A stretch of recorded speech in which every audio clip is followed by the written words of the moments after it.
Mobile ले लिहन, घड़ी ले लिहन और सिगरेट ले लिहन। ई कहे बाबू सिगरेट पे लागे हो? तो जानते हो नहीं, बीड़ी पियत हन, खांसी आवत रही, गटैया सहरात रही। अब सिगरेट ले लिहन, ऐसे भौकाला बनत रिश्तेदारी जाओ तो। नहीं ठीक करे बाबू। तो गयन हुआ, आनंद बहुत आवा लेकिन। भैया जयराम। जय राम जय राम। हाँ, और रिश्तेदार का हाल चाल? बैठो बस तोहरे चर्चा होत रही। अरे पानी ले आओ, लाओ बीड़िया जलाओ। जब तक बीड़िया पिए। और सब ठीक ठाक है? हाँ हाँ भैया सब ठीक बस। अरे भैया भाई तू बीड़ी पियत हो, हमार बाबू बीड़ी पियत है, छोड़ दीन। बीड़ी पे गटई सहारा आता है, खांसी आवत है। लियो सिगरेट पियो।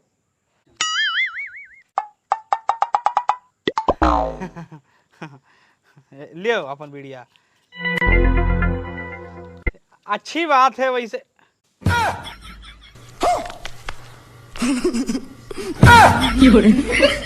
सबके सामने एडवांस बनब जरूरी रहा है। जनावा था बाबू हमन कौन पकड़ा, मैं तू बीड़ी रखी हो? तुम्हें ऐसे ना पता रहे, तुम्हें ना पता है।